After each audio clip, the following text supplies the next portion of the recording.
Today I'm going to show you how to make two basses that are going to sound like this when put together.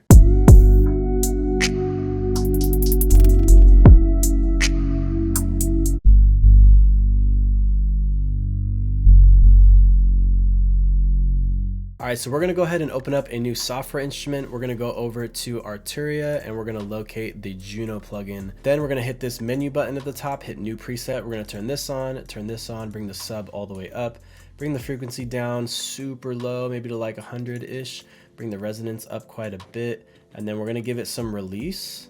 We don't need the sustain.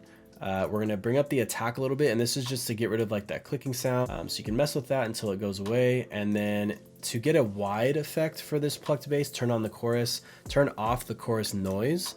If you don't want the wide effect, then just turn that off. And that's literally it. Now, if you scroll over here to the menu again, hit save preset as. Just gonna give you a couple bonus tips. Obviously you can name it whatever you want. You can put your name as the author. If you actually highlight and delete this username, you can make a new bank. So whatever you want your new bank to be called, you can put it there. All right, so now moving on to our sub bass. This will be for those long bass notes. We're gonna open up another software instrument. This time we're gonna open up the Mini V. All right, so once you open up Mini V3, go ahead and click this menu, hit new preset. And we're gonna turn this first oscillator down to 16. We're gonna keep it at this sawtooth, and we're just gonna turn the volume down a little bit. We're gonna end up blending these three oscillators together. Then for oscillator 2, turn it down to 16 as well. We're gonna go ahead and grab this knob, go all the way over to this narrow rectangular, and then we're gonna go over here to the volume, and we're gonna turn this up because it's off by default. So if you mess with all this over here, but you don't turn it up, you're not gonna hear it, and we'll just set this to like 1.5. All right, now for oscillator 3, we're actually gonna keep it on 16, and then we're gonna go all the way over again to narrow rectangular, and then we're gonna turn this up also to about 1.5. So now we need to shape our sound in the filter. We're gonna cut out all that high end, so somewhere around 200 Hertz is good. We're not gonna use any of the filter emphasis or the amount of contour, and then we can ignore these three in that case. Now for the loudness contour, we are gonna bring up the attack quite a bit. All right, and at this point, the sound is almost done. This part's optional, but hit advanced, go to effects, and then let's go ahead and turn up the dry wet of our chorus a little bit, as well as set it to 2 voices, and then it's gonna sound like this.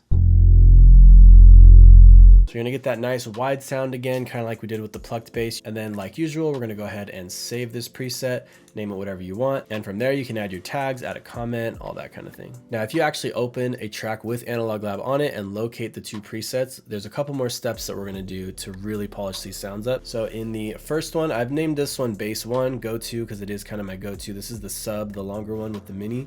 We're gonna go to edit preset, and then what I did here is I added a overdrive that is at about 17 dB, no output gain makeup, and this is just gonna affect the sound a little bit. You can play with the dry wet to taste kind of how you want it. And then something I like to do for all my bass sounds is put a low pass filter on them so that no clicks or pops or weird high end is in there. I just set this one to about 320 Hertz, slope of 24, the Q I left there, and then fully the dry wet I left like that. Treble down, bass up just a touch. And then if we scroll down through the Celestial bank and I go over to the plucked bass, go to edit preset, we have a very similar overdrive at 11.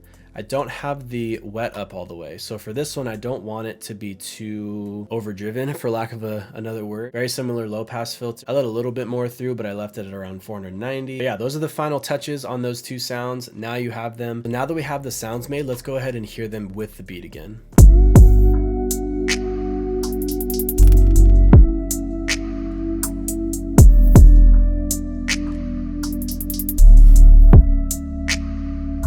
And if you want to learn how to make a gliding R&B pad like the one you just heard in that beat, click this video right here.